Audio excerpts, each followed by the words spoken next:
Hello, comic creatives. Welcome back to the Comics Connection podcast. I'm still Gamal.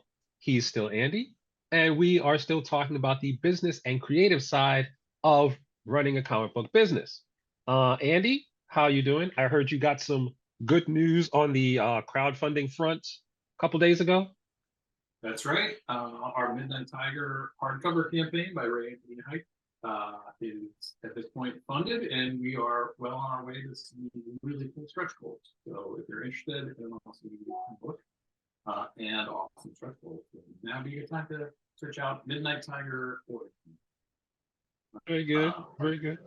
And how many days was the campaign running before you actually hit your goal? I think 5. That sounds right. Yeah, 5. I think we hit it on the 5th day. And we've got a lot of backers. We've got 140, maybe more. For our first campaign, I'm really pleased. Yeah, we've got just about 150 backers right now, so I'm very pleased with it. Not just the dollar amount. The book's amazing. I've read it, awesome. But just the amount of support we're seeing from the number of backers there. So it's really great. And Kickstarter, I think just today, I think put it on X or Tweet Suite or whatever they're on social media sites about it. And so we're picking up some more today. It was great. Okay. So now you said this was your first campaign. So as a publisher who's been, you've been your own publisher for a few years now, do you see yourself using Kickstarter more to get more books out, or is this kind of a unique situation for you as a publisher? Yeah, I mean, crowdfunding was always a part of the plan. It was, when we launched CEX, we had there was, with our limited amount of resources, there were about 3 of us that started the company, and we all do other things. So none of us was able to devote the time. So we knew we would only be able to do certain things well at launch, and we really focused on infrastructure and production just to make sure that when files came in, we could handle them, we could move them through, and then we were set up with all the right partners for distribution and all that sort of thing. And of course, we had an accountant so that people could pay on time and in full, including royalties, which is a funny thing that I have to say that to creators, like, hey, you'll get paid on time and in full. And that shouldn't be a selling point. That should just be standard, but economics. But yeah, so part of the plan though was we would expand out into some retailer customization, like retailer exclusive covers for a specific shop, that we would expand into crowdfunding, and a few other things. And so as we've been growing and as we've been building that infrastructure and it works smoothly, we then had to move on to our next thing. So crowdfunding was always part of that plan, and we're here. We're doing it. And it's working. Fantastic. The best part is it's working. Yeah. Fantastic. Fantastic. I also have another crowdfunding announcement. All of these links, of course, will be in the show notes so that you can take a look at them.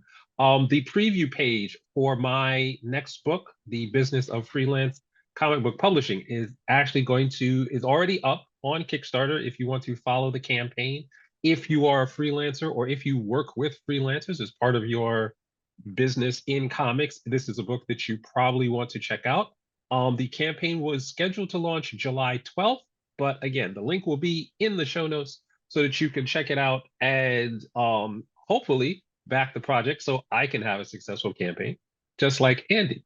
The other piece of news that we want to let you know is that Comics Connection has a lot of lessons where we go in depth to a lot of different aspects of running a comic book business and being a professional in comics. And tomorrow, if you are listening to this the day it comes out, tomorrow we are going to be having a live class that's open to the public. The vast majority of our dozens of classes are only available to Comics Connection members. But tomorrow night at 8 p.m., we are going to have a class specifically on how to make a living in comics. What does it mean from a very specific dollar standpoint? How do you go about making a living in comics, and how do you avoid getting into comics and then burning out or being homeless or any one of those things that are not very pleasant. So that event is going to be free. If you'd like to get a space, then you can go to the link, get a ticket. If you're actually looking at this video after Wednesday, don't worry, the video will be available on YouTube on this channel. So those are the three things that I wanted to point out before we started talking about the news. The major story that I wanted to talk about this week is actually an opinion and analysis. It comes to us from the folks at Comic Book Resources, and it details the importance from a business and sales, especially a sales standpoint, of the comic book cover.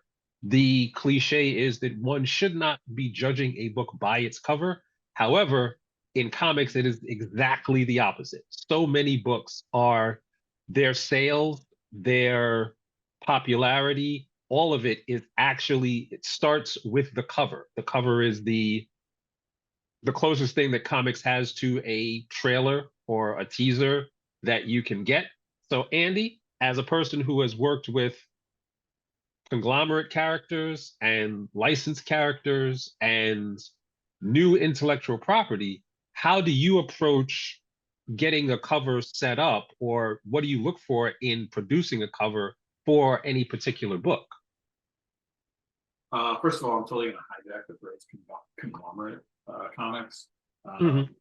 character, but so it is different. Like working on Spider-Man. Like people know who Spider-Man is, people know who Batman is, people know those. They know who GI Joe is for the most part. And, there's of course a scale of how well any of the characters are, but with any new or any known property, then you're really just trying to figure out how can I make that character look different or cooler or more interesting, so that I don't just have 5 identical Spider-Man covers out of every single movie. Well, I said just, but that's not it. Really, when it comes to, man, we've sliced this so many different ways, right? So I guess not as much when you're talking about things like, in order to get this one cover, you have to buy 50 copies of it's like those covers, those type of incentive covers and exclusive and those sort of things, they have sort of a different set of parameters that go with them. But when you're talking about like, hey, we got 1 or 2 covers going out for that issue of, for this issue of Spawn, right? And the retailers can order things they want. What you're really looking for, the bottom line is the cover's goal in this case is to sell the comic. And when you start looking at it differently from that, right? Like you start looking at it like, I want it to be really artsy, or I want it to be really whatever. But not that there's anything wrong with that, but it still has to serve that basic function of selling the cover, selling the comic, which means catching the eye, telling the reader something, communicating something, even if it's just a feeling that makes them want to pick that comic book up. And generally speaking, we kind of put those into a couple of categories. The first one is like a character cover, like a single character cover, which can have some of these other elements mixed in, but generally that's something like the article that you referenced in CBR has like the Amazing Spider-Man 300 cover, where it's just a cool shot of Spider-Man number 300. That's a single character cover. You've got a storytelling cover is number 2. And that's, usually sort of depicting an event in the book and how literal and kind of how far from literally the event it is. There's wiggle room in there, but that's like, hey, there's a scene where, Storm and Wolverine get into an argument. And so on the cover, Storm is slapping Wolverine's face, saying, "You shut your mouth, you look," or whatever. America co-opted him. He's back to being American. But that's your storytelling cover. And then the third is sort of the thematic cover, where it's not telling a story, it's not sort of a single character. And that's more like Evoke the Mood. There's a cover that I loved that we did on a book called The Pulse. It's about order in the Marvel universe, and it was an all white cover, and then Jessica Jones is sort of down in the corner, kind of like almost like she's like cold, like sort of hunched over in a little long shadow. Very simple cover, but like really striking, really stood out on the stands, and we got tons of compliments for that. So those are sort of the three buckets. And of course, they can be overlap between them, but those are generally speaking three. I guess you could say single character or group, so if it's X-Men or Justice League or whatever you do, like group shot. And those tend to work really well with with those sort of franchises or conglomerate characters. And then you can dig a little deeper into some specifics, like sort of like naturally always help sales for those types of things, like advertising death of a character, first appearance of a character, a new costume,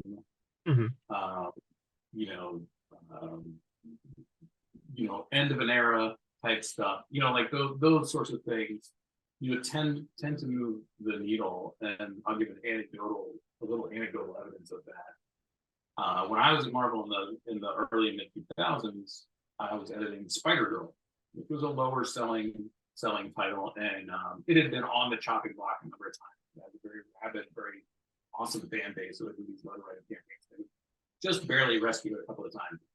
I was editing it, and they were like, "No, this time we don't care how many letters we get. Like, it's over. It's going to end with forget what issue it was. It was going to end with issue 75, what it was, and so I asked the creators. I said, I kind of honestly don't care what you put inside the cover, behind the cover, but what we're going to do for the cover of issue 75, put Spider-Girl in the black symbiote venom costume on a stark white background. So the only thing you see is her in that costume, and that's it. And then I was like, if you want it to be the symbiote in the book, if she just buys a new costume, I don't care. She has to get in that costume in that issue, and let's see what happens.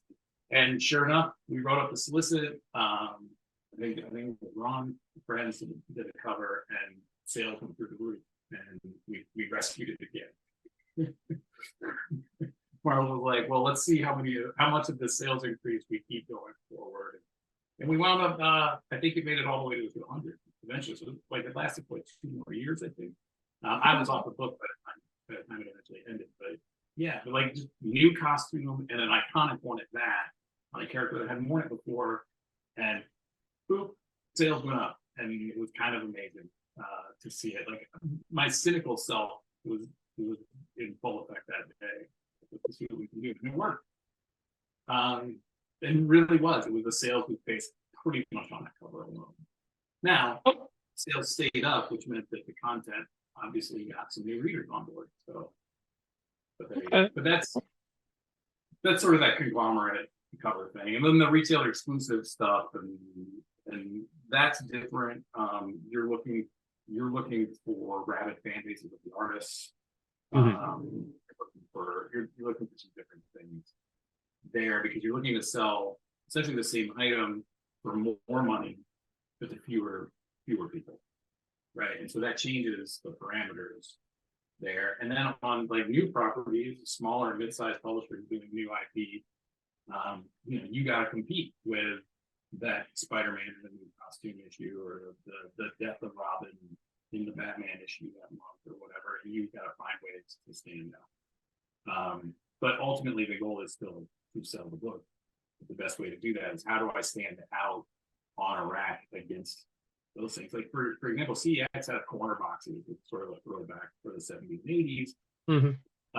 But a lot of other publishers have been doing that recently. That was going to be sort of in the zeitgeist, but I would like them and thought it was fun, and so we did them. We've been consistent with them. But now I'm wondering, like, does that make us look just like everybody else, and so many other publishers are doing a throwback? And look, having a corner box is not going to make or break your publisher. But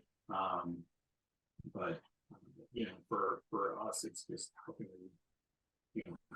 we do things? And Marvel can get away with putting the Spider-Man logo on the bottom cover, but can we? I don't know. Like we need people to see that logo. So if it's wrapped a certain way, that logo needs to be there. So those are the decisions that I think mid and smaller publishers are dealing with. You want to stand out, but you also don't want to make your thing hard to read or hard to find. Now I have the question that I had when I was reading the article was that it seemed like historically, because when comic book covers were on newsstands, it seemed like a lot more information, a lot more text was on the cover to get people to get the book. So it'll be like, the famous X-Men 137 cover had this huge thing about from a promotion from Toys R Us to get a free bicycle. That had nothing, literally nothing to do with the book itself or the gravitas of the story, but you can get a free bicycle. So they put it up there. Or there would be like there would be text boxes and there would be caption boxes. There'd be all sorts of stuff on those covers. And then when you shifted to like the direct market, when you got more collectors and it became more of an art piece, you got the more exclusive cover thing, all of that went away. So now it's just, the art is able to stand on its own. But nowadays, if a lot of people are looking for books online, the cover is just a thumbnail. So how does from a publisher standpoint, how do you factor in the design of the cover based on the distribution channel that book might be going into? That's a great point. And that shift from the sort of the verbose covers, we'll call them, to non-verbose covers, it didn't, it wasn't like a switch, right? It wasn't like, it didn't happen overnight. And part of that, I think, is stylistically things changed. Like in the early 2000s, decompressed storytelling was really big. When they all shifted that way, now that pendulum started to swing back, and you're starting to see some more comics with kind of borders on them. But your thumbnail point, like, hey, I gotta go sign online for this thing to get a small image of it. I think that probably is part of the reason why things have been changing. Another part of the reason is solicitation cycles changed in the early 2000s, late 90s maybe. And we were doing more and more variant covers in the industry. We're doing more covers in the industry really in 98, 99. And that's a fair amount to add to the editorial workload to track a whole other item with essentially a different group of creators and people doing it, and do that multiple times on multiple comics every month became difficult, and it also became difficult to make those feel distinct. And so, when I was working on books that often had multiple covers, it's like, well, I'll do one cover that's this, I'll do another cover that's this other. So, like when I was doing G.I. Joe a month, there's usually something that was thematic or storytelling, and there was something more with iconic character looking that didn't really tell you anything, but it looked cool. And so as opposed to trying to do two different storytelling covers, and then you get into things like, well, what if we did do two storytelling covers that are connected? And that way you're trying to force people to buy both, or convince them to buy both, and those sorts of things can be really fun. I think they're fun. I don't mind doing those every once in a while. And as a consumer, I don't mind it every once in a while either. It's when you try to do it every single month on every single book, then it stops being fun, and kind of break it. But yeah, I don't know if that answers your question. But no, I think it does. The fact that the thumbnails are small is a factor. Like I tend to generally advise my creators to knock out the background noise. Make sure you've got a focus point. Make sure you got room for your logo. That's a mistake that artists make.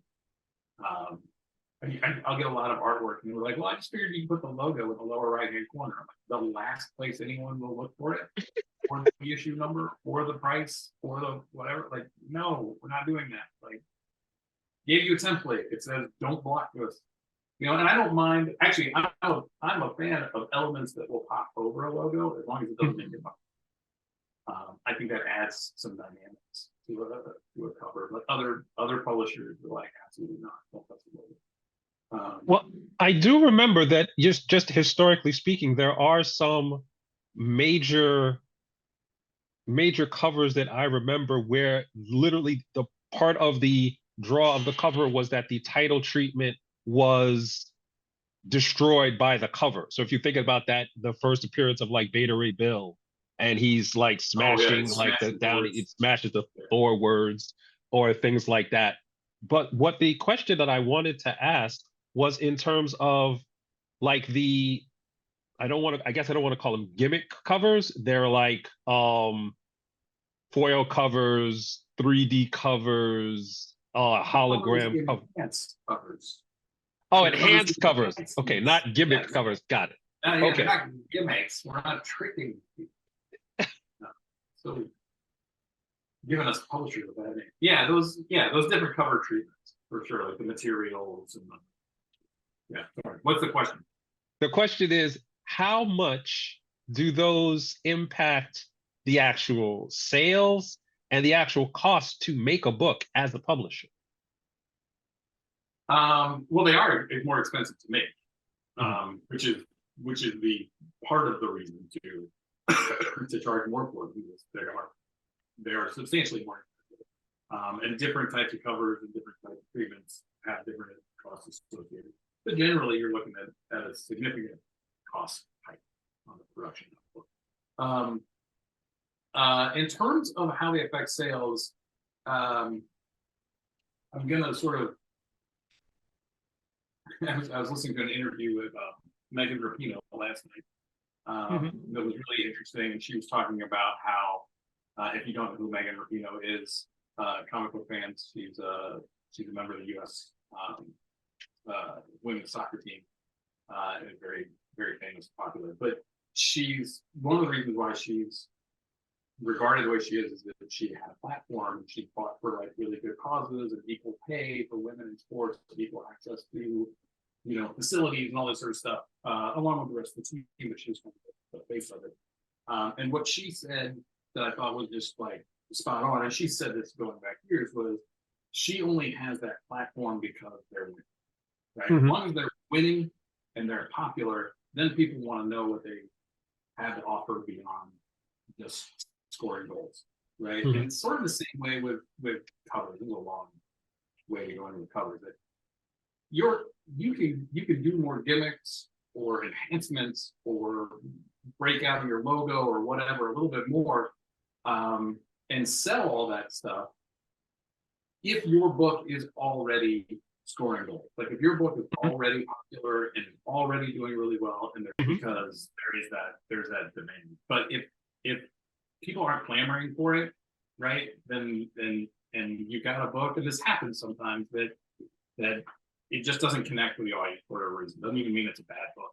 It just doesn't connect, or it gets shouted out by some big event that some other publisher is doing or something. Then all those enhancements and all those things just aren't going to move the needle. There's not really. I think it would be incorrect to say that people are interested in foil covers because there's foil on them. They're interested in foil covers or whatever enhancement because the book has a rabbit on it. Okay, then the last thing, because I want to wrap it back to what we started talking about with your crowdfunding campaign. How does the enhanced covers, the variant covers, the optional covers, how does that play a role in when you're setting, as a publisher, comic creator, you're setting your backing tiers for the different levels of your crowdfunding campaign? To what extent does the initial cover or the other variant covers play into that process? Well, one of the rules of Kickstarter specifically is that the product it needs to be a new product or a new thing that you're offering. So, and because the people backing a Kickstarter are getting it early and they're helping cover some of the production costs of it, you tend to give them something exclusive. Like it's essentially a way to say, I look at it as a way to say thank you to backers Mhm. for being at the tip of the spear, for being the folks that are showing it.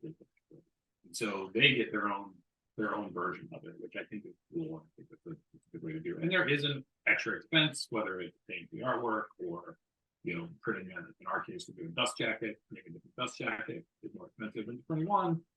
That sort of thing. But yeah, I mean, if somebody's invested enough to seek something out on a crowdfunding platform, there is a good chance, it's not everybody, but there's a good chance that they are interested in what other cool things can they get with this. Like they're invested in it, and they're kind of investing in it, right? To help it. Mhm. So in those cases, we try to create more things that they get or can get that are exclusive or are early to them or what have you, because if the crowdfunding, in some cases at least, if the crowdfunding doesn't work, the book may not happen at all, which means there won't be a version that goes to the direct market and to the bookstore. And so giving them something more, something extra, or giving them the option of it, even if they have to pay more for it, Mhm. is I think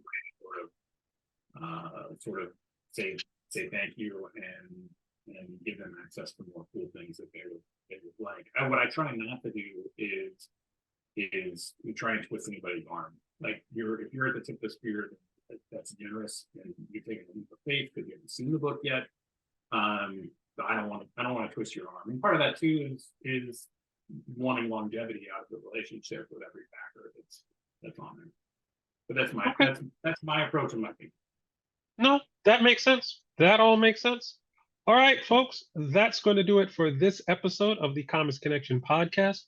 The links to Andy's crowdfunding campaign and my crowdfunding campaign and the free class that we're going to be having tomorrow and the CBR article that kicked off this discussion about comic book covers will all be in the show notes, along with links that you can use if you'd like to check out Comics Connection and get your first month free in joining our community. So until next time, I'm still Kamal. He's still Andy.